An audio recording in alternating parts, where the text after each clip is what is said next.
So after you've gotten your product back, you'll get your original layout back with your numbers that you have written in the panels, and you'll receive a panel breakdown sheet that our fabricator has done for you.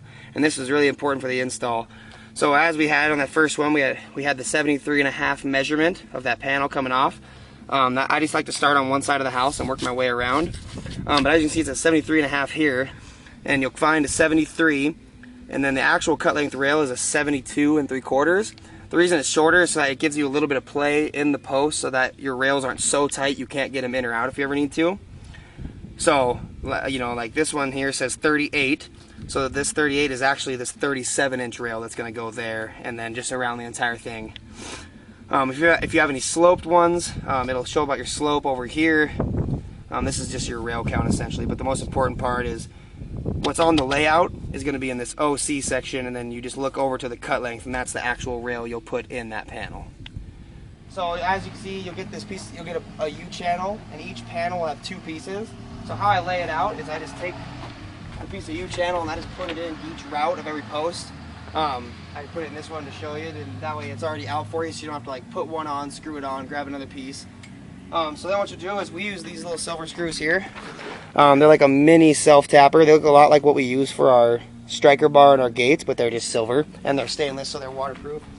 They're not going to rust on you.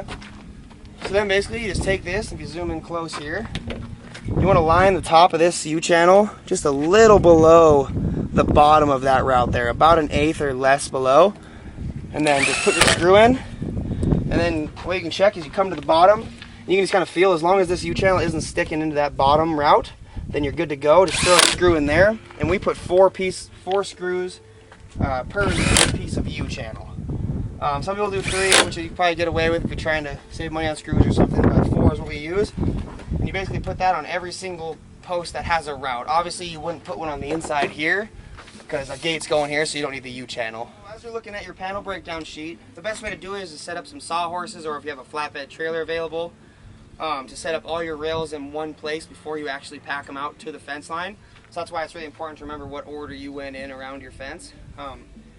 So once you have them all out, what we do is we have these crimps here.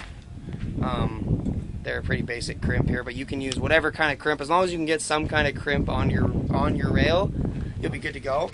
So the way we do it is basically we come in here, we crimp it, and then that'll create these little tabs.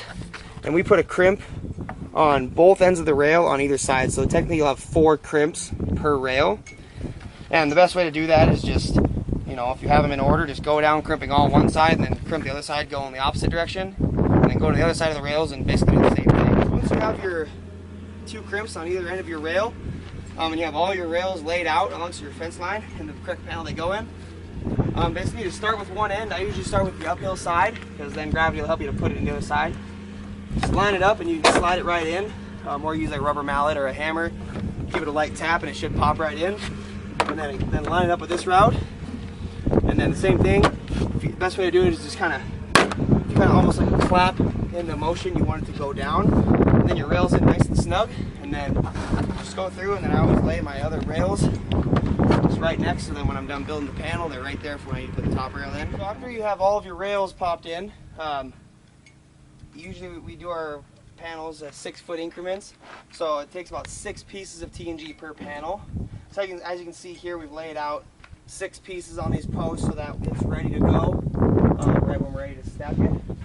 So what you're going to do is take your first piece, and the key is always want to build with your tongues going uphill, because that way if you build going uphill, it's going to pull your TNG into your U-channel, versus if you build downhill from slope, it'll sometimes pull them out. So just always point your tongue uphill and build that direction. So basically you're just want to come over here, and you can see here, just slide that right into that U-channel, start at the bottom, and it goes in pretty easy, that first piece.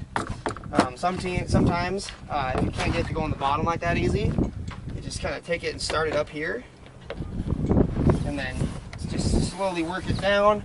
You might catch onto those screws, but if you just kind of twist it like this, harder that way, but it goes in that way too. You just want to make sure it's all the way down, and then keep grabbing those pieces.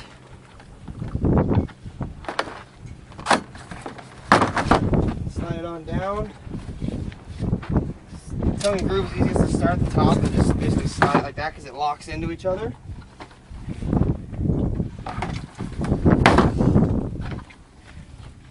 And you build until you get to where a full piece won't fit anymore. So as you can see here, we've put our T&G in and we've come to a point where obviously a full piece isn't going to fit in there. Yet there's a little gap. So what you do is take your tape measure, you go to the bottom of your post here, and put it around the inside and measure over. And as you can see there, about 1.75 inches is where that next piece is going to touch on this groove. You don't go to the tip of the tongue, you go to this little groove that it locks in. And a good example you can see right about 1.75 inches is where that is. So you remember that number. I'm going to take this last piece right out. Usually it'll just pop right out. And we'll go over to the saw. Just remember that 1.75 number. So now with the saw, we've got it set up to where it's at 1.75 inches.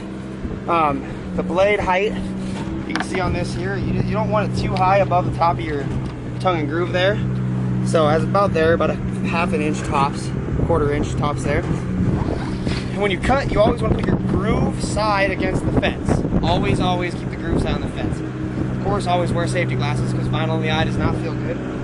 So we'll go ahead and cut it here. Just go nice and slow. Again, groove against the fence.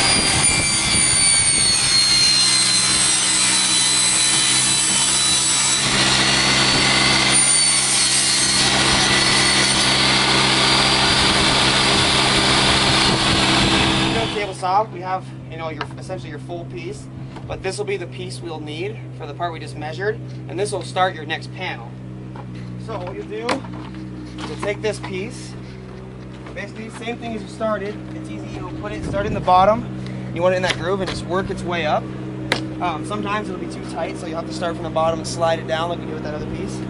And then if your measurement's right, you should be able to just take this piece and pop it, hook it in there and in this side, and then basically slide it right down. If it's a little snug, that's okay. You don't want it so tight that you can't get it in though. Because then if you're going to take it apart, it's just that much harder to get apart. So there you go, it's slid all the way down. And then, so now we have the rest of that piece we cut with the tongue facing the same direction as always. And then you just use that as your starter piece. Same thing. Just kind of work it in. If you kind of wiggle it like this, it'll go in. And if you cut real slow on the table saw, it won't take any chunks out, so it'll go into that U-channel real smooth. And then same thing, and that reduce waste. And yeah, you just basically do the same thing all the way around your yard here. And then follow me, I'll show you how to put a top rail in here quick. Now we have the whole panel built, and you can wait to put your top rails in until you're all done, or you can put each rail in after you've built each individual panel, which is the way I prefer to do it, because sometimes it'll get caught on one side and then you have to walk all the way around your fence line just to pop it in. So the best way to do it,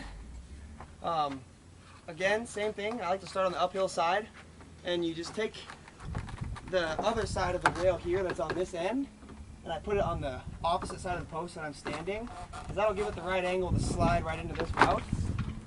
And then I'll just come to that inside here quick. So the same thing, as you can see here, I have it on the opposite side as I'm standing, and you just line it up. If you just give it one kind of smack like that, it'll line that bottom up. Same thing, it should slide right in. And if you did it right, you should be able to slide that past, and you'll have a gap here. And then same thing, just line this up. And you just gotta get that lined up, and sometimes on these angle ones kind of tough, but same thing. You just kind of give it a little tap like that. It should slide right in. And as long as you've got your tabs in, you're good to go. And then I'll grab another rail and show you one more time here. It's always best to work from the bottom hill up, just like with a T&G, because gravity will help you pull that rail back in. And since there's no rail in this panel over here, you'll be able to slide this rail in far enough to get it past to go back down into here. So same thing, slide it over the T&G there, and then just line it up with this route. And then this side of the rail is on the outside of where I'm standing, and that just gives it the right angle for when you smack it. See how it slid right in pretty easily? Then you can slide it all the way down and see you had enough room to get past there. The same thing, just line it up here, and so it's catching on that outside a little bit. If you're tall enough, you can reach over and basically pinch in on this side, but on the opposite, and that should help line it up, and then it should slide right in. So So once you have all your top rails done, all your gates done, which I usually do the gates after I'm done with the paneling, which we'll show you here in a minute. I just lay my caps out upside down right on top of the post, and then if they're real loose, sometimes you have to go and glue them, otherwise the wind will blow off. And I mean, you can tell these ones are pretty loose here, so you just take some, we use this just PVC glue, just regular sprinkler PVC pipe glue, or super glue, whatever you feel like using. You know, put a little dab on a couple sides and just put it on top. And then that way they're right in line for you, and some of them will go on tight. If they go on pretty tight, then obviously you won't have to glue them, but it seems like the almonds seem to be the loosest. But if there is, just put a little glue on it and you're good to go, and then we'll get to the gate next.